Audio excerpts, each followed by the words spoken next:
Odisha క్రైస్త lord ప్రభు ప్రత్యేకమైన నామంలో ప్రతి ఒక్కరికి వందనాలు తెలియజేస్తున్నాం. ఈరోజు ఈ ఒడిస్సా ఈ ప్రాంతంలో మేము సందర్శించడానికి, దేవుని సువార్త ప్రకటించడానికి దేవుడు మాకు ఇచ్చిన ఈ గొప్ప అవకాశాన్ని బట్టి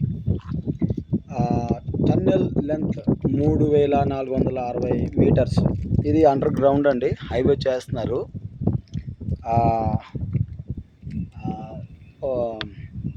ఇది డైరెక్ట్గా జైపూర్ నుంచి డైరెక్ట్గా విశాఖపట్నం వెళ్ళడానికి అండర్ గ్రౌండ్లో హైవే తయారు చేశారు. మీరు చూస్తున్నారు, చాలా అద్భుతమైనటువంటి దృశ్యాలు మనం చూస్తాము. పెద్ద రాయండి, దాన్ని కిందకి త్రవ్వి మరి దాని క్రింద నుంచి మరి ఈ యొక్క రోడ్డును ఏర్పాటు చేశారు. దాదాపు ఇది 3.5 కిలోమీటర్లు అండర్ గ్రౌండ్లోనే ఉంటుందండి. మీరు చూడండి, మీరు చూస్తున్నారు కదా.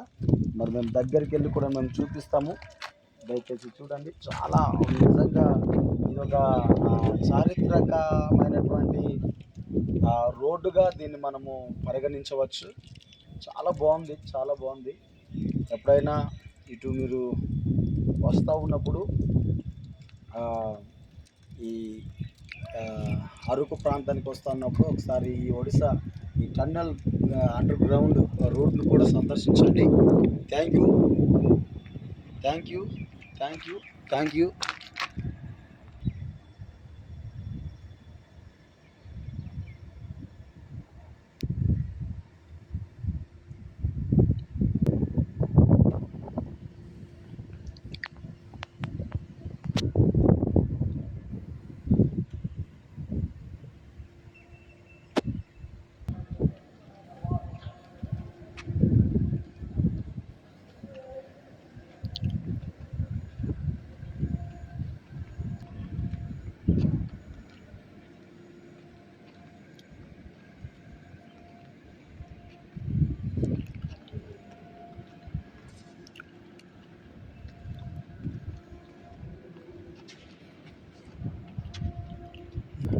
ఈ అండర్ గ్రౌండ్ హైవే మధ్యలో ఈ చక్కటి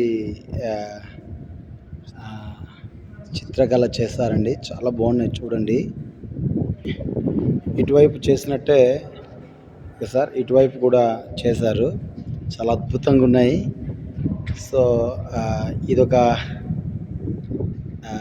మంచి అనుభూతి అనిపిస్తూ ఉంది. అండర్ గ్రౌండ్ అన్నమాట ఇది. చాలా నిజంగా చాలా అద్భుతంగా చేస్తారు దీన్ని. ఆ పైన బిల్డింగ్స్ ఉన్నాయి, ఊర్లు ఉన్నాయి, చాలా గ్రామాలు ఆ పైన ఉన్నాయండి. చాలా గ్రామాల పైన ఉన్నాయి. అద్భుతమైన దృశ్యాలు ఇవన్నీ. సో సందర్శించండి. దేవుని నామమునకు